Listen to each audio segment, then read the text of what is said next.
Boa tarde.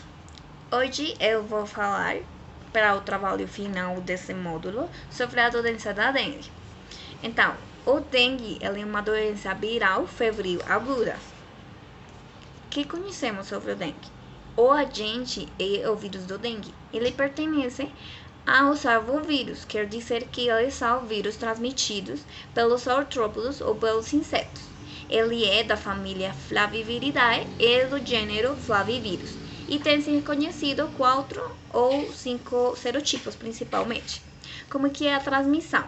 Ela é principalmente pelo vetor. O vetor é aquele mosquito, o Aedes aegypti, principalmente a fêmea.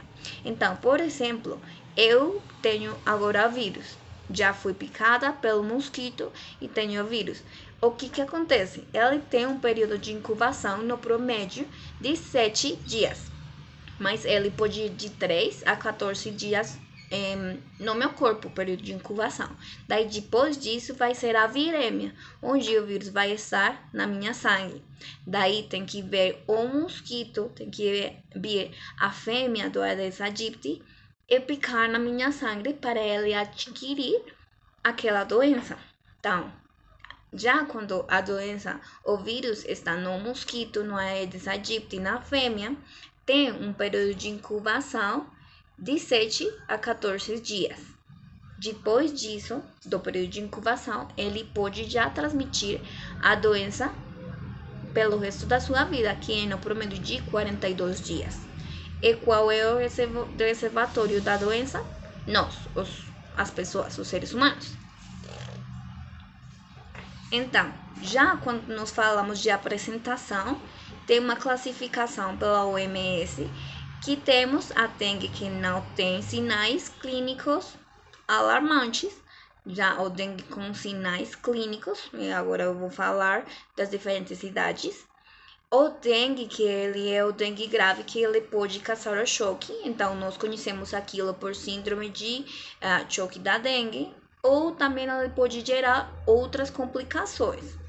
Então, isso também, a apresentação também depende das idades das pessoas. Então, nós conhecemos que, por exemplo, nos jovens e nos adultos pode se apresentar uma doença febril ou pode se apresentar a doença incapacitante, que ela já vai ter um início abrupto, a febre alta, cefaleia intensa, dores musculares e articulares e aquela erupção cutânea.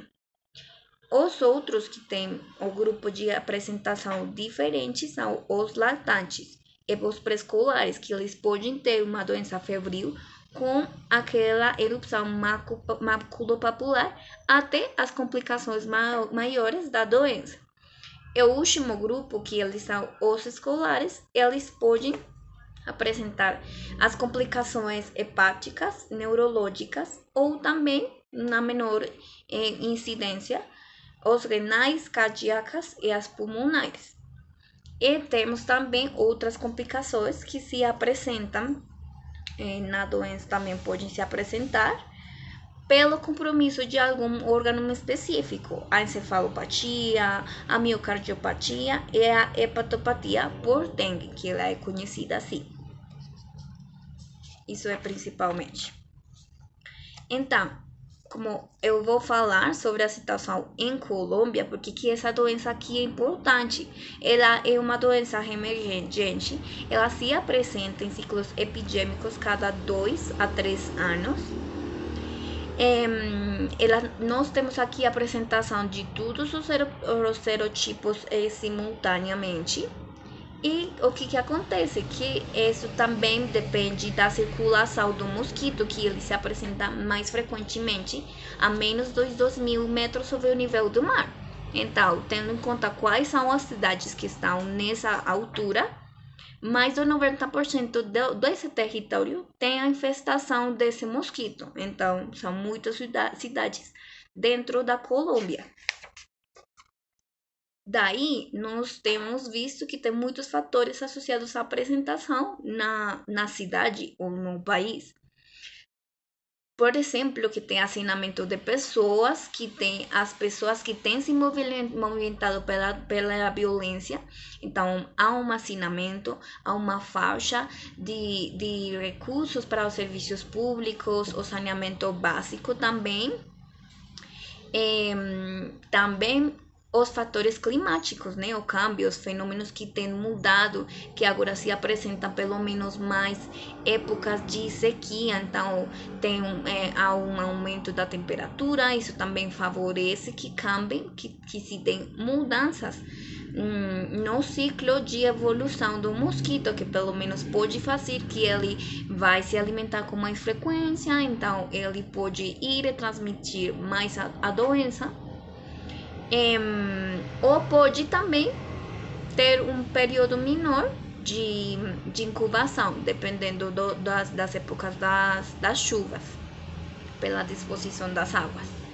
Então, também a falta de educação para as pessoas e para os profissionais ao momento de reconhecer que essa é a doença ou que não é. E a falta de recursos também, de implementação de dinheiro para os sistemas de saúde mesmo. O que acontece na Cartagena? Ela é uma cidade que fica a menos de 2.000 metros sobre o nível do mar.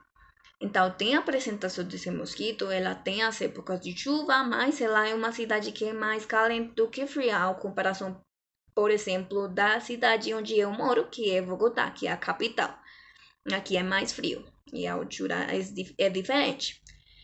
Então, o que aconteceu? No ano passado, essa doença do dengue foi a segunda mais preocupante. A primeira foi o Covid.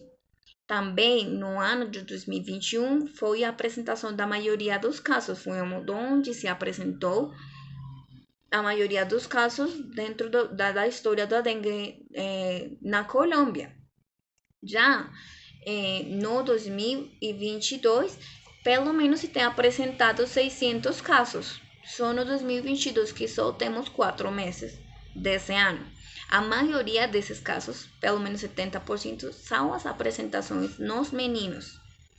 E também tem se visto um aumento dos casos do dengue graves.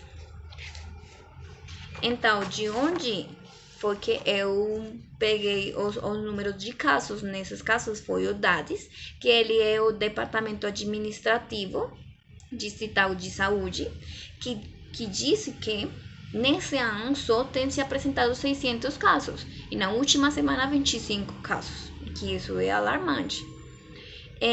Também aqui, pelo menos, se tem os dados do dengue que não tem sinais, que tem sinais e que tem já sinais graves.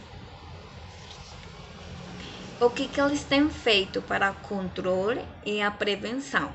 Primariamente, o controle químico das larvas, né? Onde eles já têm reconhecido que tem a presença dos mosquitos, a presença de casos da dengue nas pessoas, também as fumigações e as erradicações dos criadeiros desses mosquitos, e também a capacitação dos profissionais, como eu já falei, para o reconhecimento das principais sinais da doença, para que eles não se possam confundir ou pensar que é uma outra doença e dar para as pessoas um tratamento diferente do que elas precisam.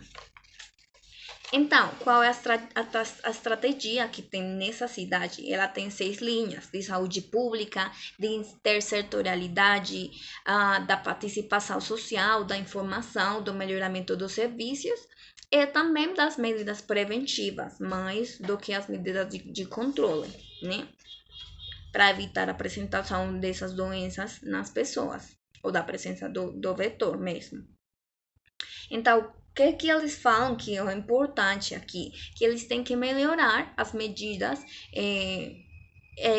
ou mais bem, melhorar o atendimento nos serviços, na atenção primária das pessoas, porque ele é o primeiro contato que as pessoas vão ter com os serviços de saúde. Então, tem que melhorar esses serviços, um atendimento mais rápido, uma certeza de que os profissionais reconheçam que é essa a doença, então, o tratamento precoce também.